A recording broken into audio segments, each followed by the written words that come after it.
This episode contains graphic descriptions of crime scenes which may be disturbing to some listeners. Today we're bringing you part 2 of the murder of Holly Branagan, a teenager who's home alone, talking on the phone. By all appearances, it's just another typical day in a suburban neighborhood. But danger is looming in more ways than one. And it starts when Holly hears a knock. Someone's at the door.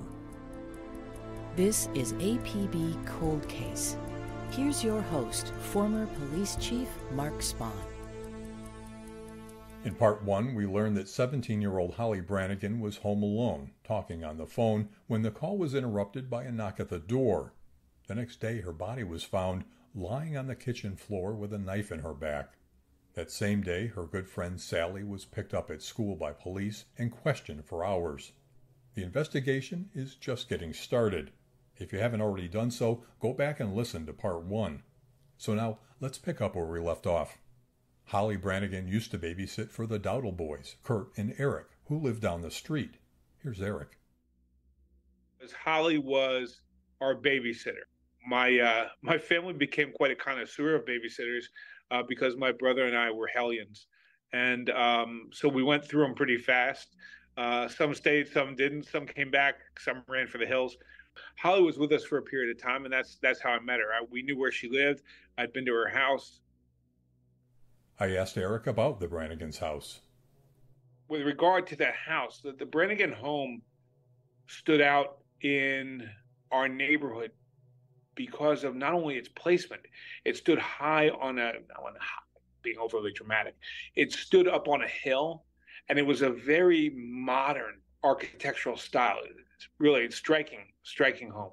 The deck that surrounded the living areas was cantilevered out over the entry, so it was almost creating a portico or an overhang for parking. He remembers the day Holly's body was found. My brother and I were walking home from the bus stop. In 1979, we were both going to school at Hanover Elementary School, and we were walking home from the bus stop. And I recall seeing the yellow caution tape at the end of the road, at the end of the Branagan driveway. And to say that we had grown up in a very naive, idyllic sort of place, I think it's a fair statement. Caution tape was not something I had ever seen before, and it was clearly it was a nice March afternoon. It was the end of March. The weather was getting warm. It was spring. There's rebirth, and then the bright yellow caution tape stood out in stark contrast to the buds and the green. Really kind of, it was. I don't know what to say other than to say it was jarring. And then after that, we started talking, and we started trying to figure out what was going on. And I remember going to sleep, in the early parts of that summer, when with the windows open, hearing people walking around up in the woods behind our house, seeing flashlights and things like that. So to say that it was essentially a turn for the surreal, because we saw something that didn't belong, and after that, everything kind of changed a little bit. Not only did Holly's murder become etched in the minds of the neighborhood kids, it's still there. 45 years later, it shocked the whole community. And the fact that Holly, the nice young girl, the babysitter who used to protect and watch over Eric and his little brother Kurt, had been killed, and that no one was there to protect her when she needed it, made it apparent that their little corner of the world was no longer the safe place it once had been. A part of our childhood ended because someone we knew died. And it's not just that someone died, it's that someone was ripped from this earth in a very violent and horrible way. It was just as jarring, I imagine, for almost everybody else in the neighborhood as it was for us.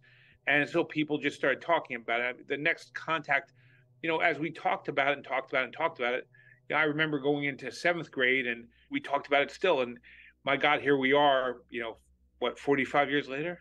It's 1979, 45 years later, we're talking about it still. Our journey in our neighborhood has been 45 years long, not just 4 days. And it was the end of innocence. Not in so many thundering terms, but it was a visitation of horrible things from outside our neighborhood into our neighborhood that didn't really belong there, but yet there they were. And it was a neighborhood where doors were left unlocked and where kids came home after school and let themselves into houses because parents were working. And from that point on, our mindset changed. I remember my brother and and I remember myself particularly going door to door with a coffee can with Holly's picture on it, trying to get donations for the reward fund. My dad started the reward fund. He was involved in local matters. An article from the March 23, 2014 edition of the Morning Call newspaper in Allentown said, quote, "Groups of adults, students, and Boy Scouts knocked on doors to hand out flyers and collect donations," end quote. Holly's classmates also put on a benefit talent show and sold nearly 900 tickets to help boost the amount of the reward. In 1979, they raised something like $6,000 for information leading to the arrest and prosecution. But I remember doing that when I was a kid. I was just a kid. Eric Dowdle has not forgotten about the tragedy of 1979, and he never will. His memory of the neighborhood is a curious hybrid of peace and beauty, marred by the murder of a girl in her own home, a home that he'd once visited and can still picture today. The kitchen where Holly was found was off the deck on the right-hand side of I'm imagining as I'm talking about it. It was off the deck on the right-hand side of the home as you faced it. And so, really and truly, whoever did it, and I have my own ideas, but whoever did it knew the neighborhood, knew the location, and didn't stand out in any way. There were two ways to approach the home. One was up a steep, winding street and up into the driveway of the Branagan home. If that's the case, then it had to be a car or a type of car that didn't seem out of place in the neighborhood because it was obviously happened during the daylight hours and there were always people around. Or somebody came through the backwoods. And it was a wooded lot. There were woods that we knew every inch of when we were little kids because that's where we played. That's where the forts were. It bordered an apple orchard. The reality of it is, it had to be someone who was familiar with the neighborhood, who knew the neighborhood, who was familiar with the woods, possibly, or did not stick out. There's a story that I read when I was younger, a short story called The Invisible Man, and it wasn't the science fiction horror story, The Invisible Man, but quite opposite. It was about a murder that was carried out by a person posing as a mailman, because we become so used to people who belong in a neighborhood that they become invisible. We don't even see them moving around. And so I submit to you that really what had to have happened was it was someone who looked like they belonged in the neighborhood, or it was someone who came up through the back through the woods, which equally plausible. But, we don't know. Was the murderer hiding in plain sight? If so, the killer's identity remained hidden because the canvass conducted by police at the time didn't turn up any solid leads. The investigation continued on as they waited for the autopsy. According to an AP article published in the Indiana Gazette, the autopsy showed that there were, quote, 15 serious knife wounds, 3 slight wounds, and 2 defensive wounds of the hands apparently received while trying to ward off the knife blows, end quote. There had been some speculation at the time that Holly may have been pregnant, but the autopsy quickly quashed that rumor. When her body was found, she was fully clothed in jeans and a shirt. One published report says that there were no fingerprints on the murder weapon, a knife that came from inside the Branagans' own home. So, no indication that Holly had been sexually assaulted, and no robbery. Except for the kitchen, the house appeared to be in order. Again, here's retired Bethlehem police officer Craig Stefko. You'll remember he was one of the first officers to arrive on the scene. I don't believe anything in the house. I believe some things on the kitchen, like stuff on the maybe refrigerator or stove might have been disturbed. I don't recall, like a towel knocked down or some of the magnets disturbed. But no, nothing like chairs tipped over or things ransacked or gone through, no. So let's talk about the people that detectives have already questioned. Holly's brother, Sean. Of course, they questioned him first. He found the body. His demeanor was a little strange. Here's Craig Stefko. Of course, we felt really weird when he came up and said, "That's her," really cold. We're thinking, oh, man. But Sean had an alibi. He said he was with his friend all night. Police would have to confirm his story. We did ask Holly's friend Sally about Holly's relationship with her brother.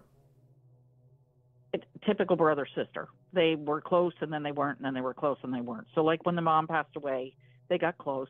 They had each other. They needed each other. And then they got into high school, and even though she was no younger than she was before, it's like, oh, you don't get this. We're in ninth grade, he's in 10th. And it seemed like years away. But, I mean, it was the typical brother-sister, nothing crazy. And as we know, Sally was also questioned by police. If I could go back in time, I wish I had a backbone enough to say something to them. Because, again, once they got me in there and they said, you realize Holly's dead, and then they said something within the next 3 sentences. I can't quote at this point. It's been too many years. But it was, do you realize how many fingerprints of yours are all over that house? And I'm thinking, yeah, I do know that, but I didn't do this. How dare you? Like, here I am upset, and I still felt like I was being accused.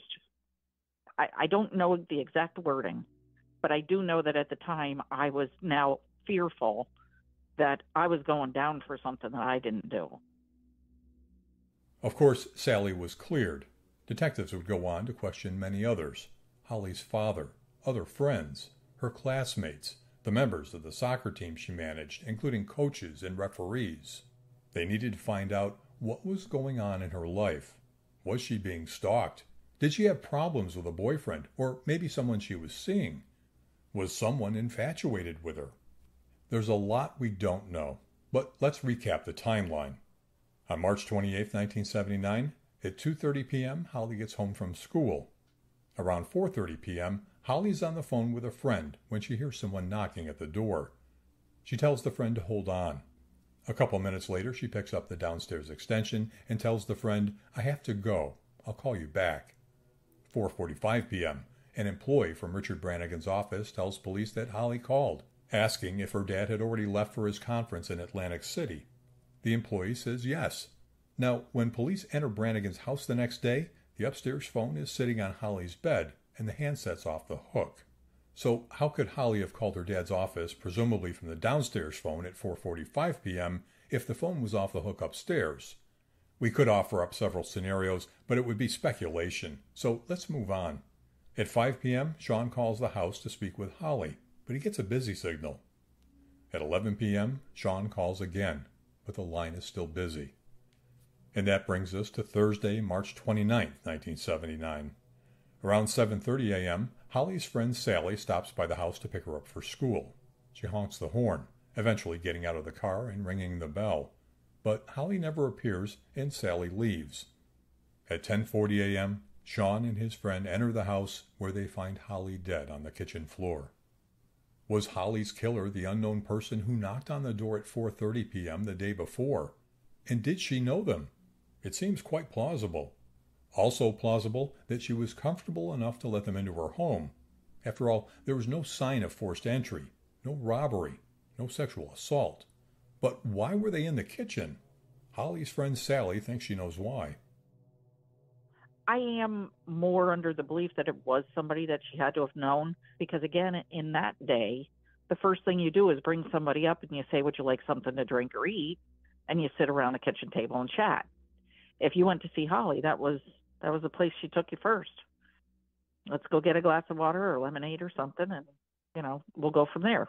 What do you want to do next? Watch TV or whatever. But it started in the kitchen. From what I've been told, and from the scene and everything that's been put on TV, I'm thinking that it was somebody that she was familiar with, that she was playing hostess.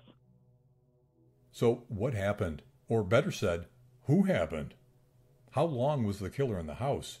Was Holly still alive when Sean called at 5 p.m.? If the killer was someone she knew, what was the motive? Was there a confrontation that escalated? Was Holly resisting the advances of someone she knew? Remember, she was stabbed 18 times. What could unleash that level of rage? And don't forget, the knife came from within the home. So if someone went there with the purpose of killing her, wouldn't they bring their own weapon? Here's Craig Stefko. I guess the theory was whoever did it grabbed it from behind to get all the stab marks from the front. So if it was a large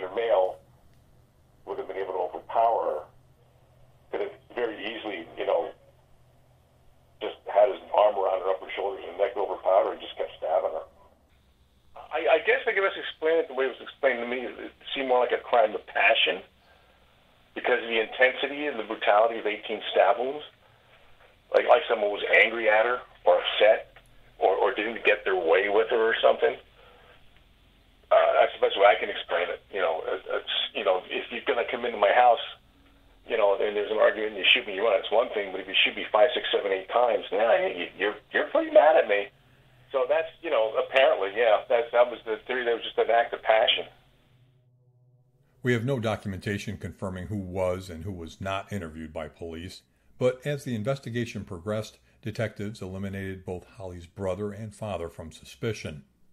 And then, just 6 months after Holly's murder, another tragedy befell the Branagan family. According to the Allentown Morning Call newspaper, it was on September 9th when Sean Branagan and his friend Mark Viola were cleaning the floor at the service station where Sean worked. A spark ignited gas fumes, and both Sean and Mark were hurt. Mark's injuries were relatively minor, but Sean sustained third-degree burns over 80% of his body and smoke inhalation. Sean died about 1 week later. Could his death somehow be connected to Holly's? Many people think so. Even Holly's own father believed it. Shortly after Holly's murder, Sean reportedly told his dad he was going to spread the word that he knew who murdered his sister in order to flush out the killer. Here's Craig Stefko. I did hear an interesting thing from a guy from the Cold Case Foundation, who's actually from Bethlehem, that he doesn't doubt that maybe the brother might have been murdered because the theory is they thought Holly might have been pregnant because she was sexually active. Apparently, somebody felt that maybe he was going to confront the father, or because she was dating the one son or whatever, and that when he was set up in the gas station cleaning it when the explosion happened. So I don't know. That's just a theory. It could be hogwash. We asked Sally about Sean's death. The story was told to me that he put it out that he knew who did it, and that doesn't sound like something Sean would do, but because he's smarter than that. But maybe he did just because he wanted to solve the whole thing. But he went to Lehigh University. He was a highly intelligent individual, and he had worked at gas stations for at least 2 years, maybe longer. He knew the right process to do everything. So the fact that this, and maybe it was a faulty machine, but I still think he was too smart. I think somebody had to fly by and close those garage doors and cause the spark. He would not have done that with the garage doors closed. Like I said, he's done it before. He's done that process before. And if you look at some of the pictures, it shows the garage doors down, which is why I say somebody flew by, closed those doors, and it doesn't take long. So that's my logic. I'm going to live with that. That's what I have to believe because I knew him. He was too smart to do a mistake like that. I think something was done. I don't know everything, but that's what's in my gut. It's actually defining the word tragedy. It is tragedy in its deepest sense. Holly was killed in March, and then Sean died over the summer. That's Eric Dowdle. I asked him what he thought about the circumstances of Sean's accident. Rumor and speculation, sure. I mean, the thing is, there's so much of that in this case, the rumor and speculation, but also the silencing and in the deeper waters of our society, there are things that move well under the surface that if you're attuned to them or you see them come up for any kind of area, you sometimes wonder how much they have to do with anything. And I'm not trying to be obtuse. The reality is that there are powers and people that move and kind of push things in one direction or the other. And the question is whether this whole thing with Holly and Sean was, there was a lot bigger forces at play there. Again, as I said, there was an awful lot of money, awful lot of power, there's an awful lot of prestige, and there were an awful lot of people who had access to those things that were in and around where this happened. And you'll never know. We had heard that Mr. Branagan had told people that Sean was very afraid for himself. I can tell you that one of the kids in our neighborhood, after Holly was killed, we found a marijuana grow spot. Now, this was not, a field. This was a small grow spot, but nonetheless, there was a lot of paraphernalia and that kind of thing. And we reported to the police and such. But shortly thereafter, we were walking home from school, and a car tried to run down one of the kids that was in our group on the way home from school, and he had to run and hide under some bushes. Now, we never saw that car again, but the fact is that did happen. So there was weird things like that. So it breeds that kind of speculation. The fact that the case has gone on so long breeds that kind of speculation. The fact that there's no clear answer and there's so many dead ends and odd things that are going on, it breeds that. So to say that Sean's death was totally vanilla, I wouldn't say that. If you could ever say that about a death, but it clearly was not. There a lot of it that doesn't make sense. We may never know the absolute truth about Sean's death, but many people still have hope for a resolution in Holly's case. Like Eric said, there's been much speculation and rumor surrounding the deaths of both Holly and Sean Branagan. So let's take a look at some of those theories. I think we can pretty much rule out the theory of robbery. The house was not ransacked, and nothing was reported missing. And the theory of a random intruder is possible, but doesn't seem probable. There are no similar crimes in the neighborhood. And with Holly's friend saying she heard a radio playing inside, and Officer Stefko saying a TV was turned on in the kitchen, would lend to the appearance that someone would be inside, making this a higher risk for a burglar. And there was no evidence of a forced entry, or the home being rifled, or that anything was disturbed beyond the kitchen. So, was her murder related to a boyfriend or some other relationship? Did Holly keep a journal? And if she did, would it hold a clue to who killed her? In terms of relationships, Holly's friend Sally doesn't remember her specifically having a boyfriend.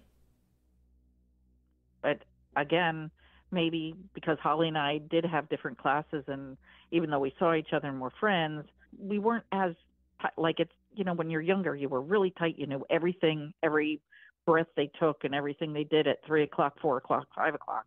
Once you got to high school, we were also bombarded with all these extracurriculars and, I'll meet this friend here. And so I don't know. I can't piece the story together to make sense to me.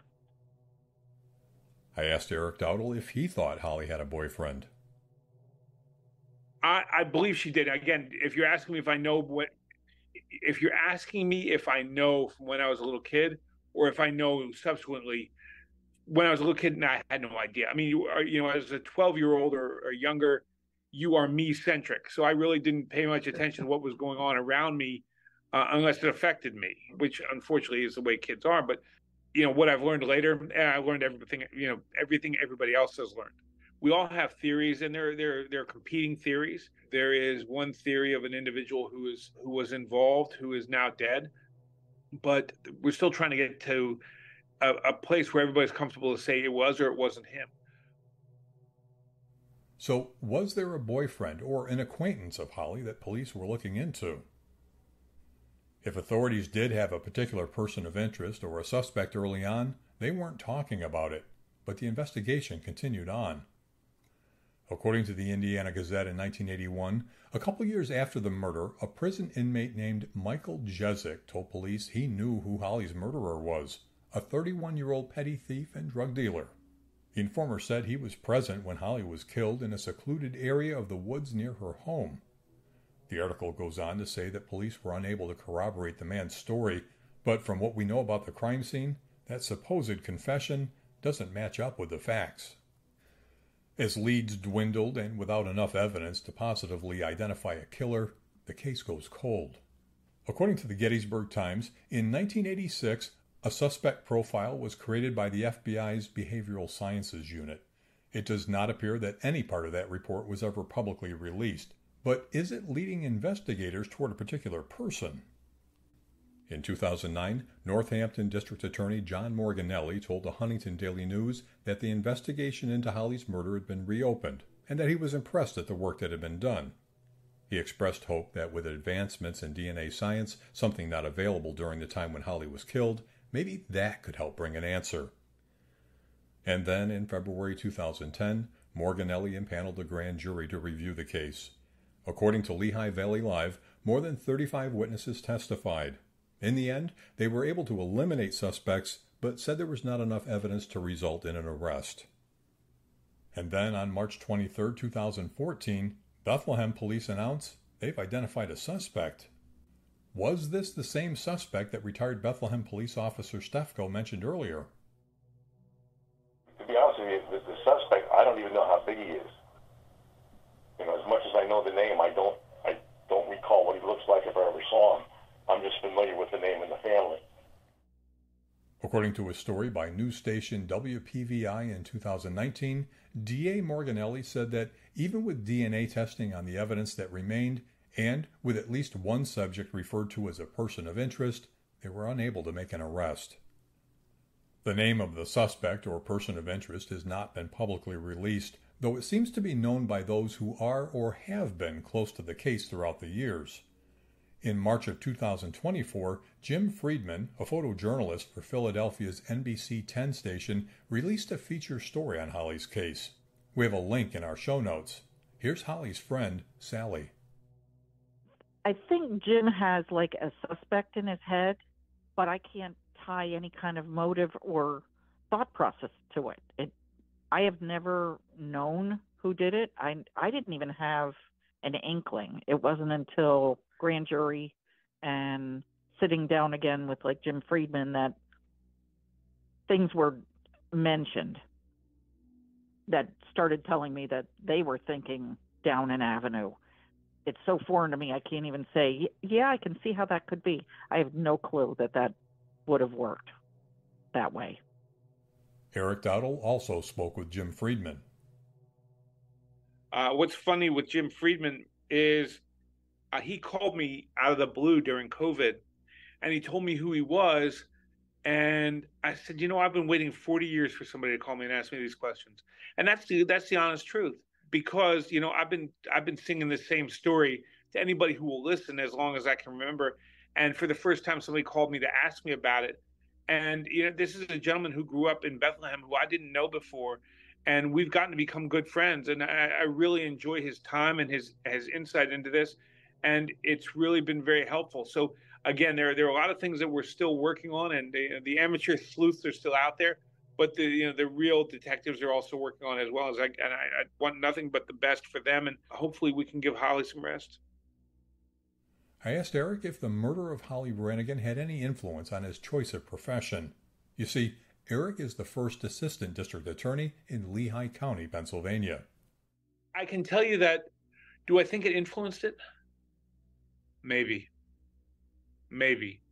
Probably. The need to solve the problem, the need to solve the puzzle. I asked Eric about the impact of Holly's murder on his brother, Kurt. It's still very much alive for him. In fact, in some ways more alive for him than it is for me.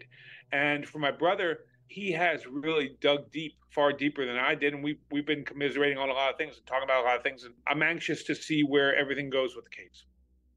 In 2024, Kurt Dowdle released an interesting memoir called Dream Monster.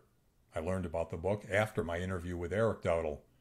Kurt wrote about growing up on Pinetop Trail in Bethlehem, how Holly's murder shook the neighborhood, and he shared his theory of who the killer is, described by some as shocking.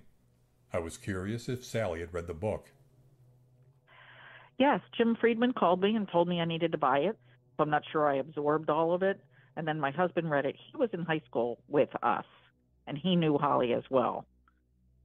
And so he read it and didn't know what to say. My sister read it, and she said, oh, my gosh, on Pinetop Trail, a family lived like that? That couldn't believe it. Like, we didn't believe that kind of dysfunction, that level of dysfunction. We know it's everywhere, but that level of dysfunction was out there.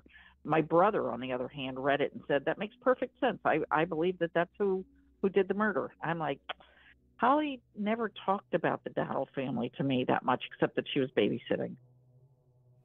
We asked Eric about his brother's memoir. He said that he's read it several times, and that his brother's comments are theories. We won't spoil it for you, but as I said before, the theory advanced by Kurt is shocking to a lot of people. His brother Eric said he will not comment on the validity of the book.